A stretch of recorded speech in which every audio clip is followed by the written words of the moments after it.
আমরা সমুদ্রের মাঝে মূলত কোটি টাকা প্লাস 20 থেকে 25 জন মানুষের জীবন নিয়ে বাজি খেলি। বাস্তবে ঘটেও তাই। এই বাজিতে কেউ জেতে আর কেউ বা হারিয়ে যায় জীবন থেকে। জলে ভেসে যায় লাশ, কোটি টাকার সম্পদ সহ আরো কত কি। এটা আসলে সবার পক্ষে পসিবল কিনা আমি জানি না, কারণ আমি 1 কোটি টাকা দিয়া একটা ট্রলার প্লাস 20টা মানুষের জীবন নিয়ে পাঠাইছি, আদৌ কোনো গ্যারান্টি নেই। এখানে ক্ষতির পরিমাণ যেমন বেশি, আবার লাভের পরিমাণটাও আকাশ ছোঁয়া। চলুন জানা যাক এই জীবন নিয়ে বাজি খেলার হালচাল। 5 লাখের খরচ করে পাঠানোর পর ফেরত করে সর্বোচ্চ আমি 35 লাখ টাকা পর্যন্ত বিক্রি করছি। এটা হচ্ছে আমাদের ডক ইয়ার্ড। এখানে আমরা আমাদের যে ফিশিং ট্রলার গুলো আছে ওগুলো মেরামতের জন্য মূলত এখানে তুলি। এগুলা তারপরে এখান থেকে নিয়ে আমরা আসলে সাগরের উদ্দেশ্যে রওনা দিই। অত্র অঞ্চলের যদি আপনি টোটাল হিসাব করেন সেক্ষেত্রে আমাদের অঞ্চলে প্রায় 2-2.5 হাজার ট্রলার আছে। আমার ব্যক্তি মালিকানাধীন 4টা বোট আছে। আর হচ্ছে আমার ফিশিং ব্যবসার একটা যারা আড়তদারি করে মূলত, তো এখানে আমার ক্লায়েন্ট আছে মোটামুটি 30-35টা ট্রলার। 5+ স্টার রেটিং প্রাপ্ত দেশের সর্বোচ্চ বিদ্যুৎ সাশ্রয়ী ও eco friendly Walton AC. Walton air conditioner, smart comfort এখন নেক্সট লেভেলে। যাদের সাথে আমি ডিল করে ব্যবসা করি আর কি, কমিশন এজেন্টে। প্রফেশনালি আমি এই ব্যবসায় আছি আজকে 4-5 বছরের মতো। এছাড়া আমি পারিবারিকভাবে আসলে এই ব্যবসায় জড়িত আপনার প্রায় 20-25 বছর। এটা হচ্ছে আমার পৈতৃক ব্যবসা। এটা আমার বুঝ হবার পর থেকে আমি দেখতেছি যে আসলে আমার বাবা এই ব্যবসার সাথে জড়িত।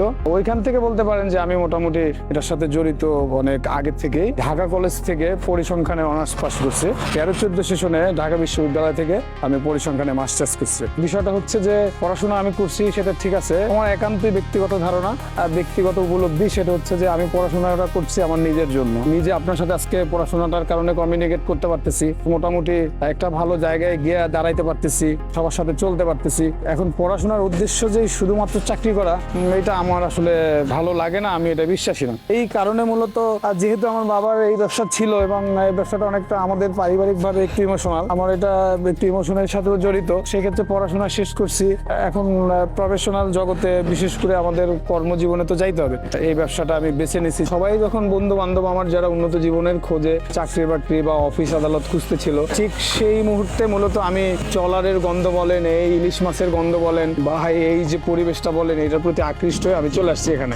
আমি যখন স্টুডেন্ট ছিলাম তখন যখন এইদিকে আমাদের এই ফিশিং ট্রলারে যখন অনেক বেশি মাছ পড়তো, আমাদের অঞ্চলের মানুষজন যখন খুব বেশি খুশি থাকতো, আল্লাহ তাআলা আমাদের নিয়ামত বাড়ায় দিত, তখন ওইটার টানে আমি ওই বারবার ছুটে আসতাম, একটু যাই দেখে আসি মাছগুলো কেমন হয়েছে। এটা শুধুমাত্র যে আসলে 10-15 লাখ টাকা আসলে 5-7 দিনে income, huge amount of money.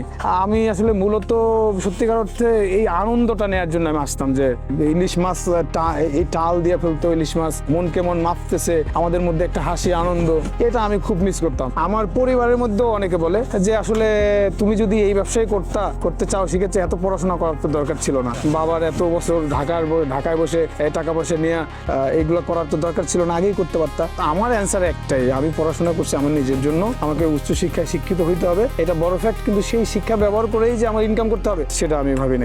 বোটের তো ভাই ভ্যারাইটিস সাইজ হয়, সেক্ষেত্রে আমার বোটটা হচ্ছে একটা মিডিয়াম সাইজের বোট। এই মিডিয়াম সাইজের বোটটার আমার যদি বলেন মূল্যমান আছে 50 থেকে 55 লাখ টাকা। এটা খুব medium size, only body and engine. আমি যদিও একদম আপনার এই গ্রাম অঞ্চল থেকে গিয়া ঢাকা বিশ্ববিদ্যালয়ে পড়াশোনার সুযোগ পাইছি, আল্লাহ দিছে, কিন্তু তারপরেও তো আসলে এই ট্রলারের মধ্যেই বড় হয়েছি, এই আসলে বড় একটা ফ্যাক্ট। ফিশিংটা মূলত আমরা টার্গেট করি 10 দিন, 10 দিন ওরা সমুদ্রে থাকবে। সেই 10 দিনের আমার ট্রলারের জিনিসপত্র, জ্বালানি, মাছটা সেভ করার জন্য বরফ, তারপরে হচ্ছে ওদের নিজেদের থাকা খাওয়ার সরঞ্জামাদি, চাল ডাল তেল ইত্যাদি, 10 দিনে প্রায় আমার 4.5 লাখ টাকার একটা বাজেট চলে যায়। আমার যদি লাভ করতে হয় সেক্ষেত্রে আপনার ওই 10 দিন ফিশিং করে যখন আসবে তখন আমার 6-7 লাখ টাকার মাছ সর্বনিম্ন বিক্রি করতে হবে। আমরা সমুদ্রের মাঝে মূলত কোটি টাকা প্লাস 20 থেকে 25 জন মানুষের জীবন নিয়ে বাজি খেলি। এটা আসলে সবার পক্ষে পসিবল কিনা আমি জানি না, কারণ আমি 1 কোটি টাকা দিয়া একটা ট্রলার প্লাস 20টা মানুষের জীবন নিয়ে পাঠাইছি, আদৌ কোনো গ্যারান্টি নেই। ফিরেও যদি আসে সেক্ষেত্রে আমার কত লাভ হইতে পারে, বা সর্বোচ্চ লাভ করছি আমি 5 লাখ ইনভেস্ট বলতে ওই যে পার ট্রিপে যে বাজারটা আমরা দিই, 5 লাখের খরচ করে পাঠানোর পর ফেরত করে সর্বোচ্চ আমি 35 লাখ টাকা পর্যন্ত বিক্রি করছি। লাভ হয়েছে আমার 5 লাখ ইনভেস্ট করে। আমরা প্রকৃতির সাথে জুয়া খেলি, তো এটা সব থেকে বড় জুয়া আসলে।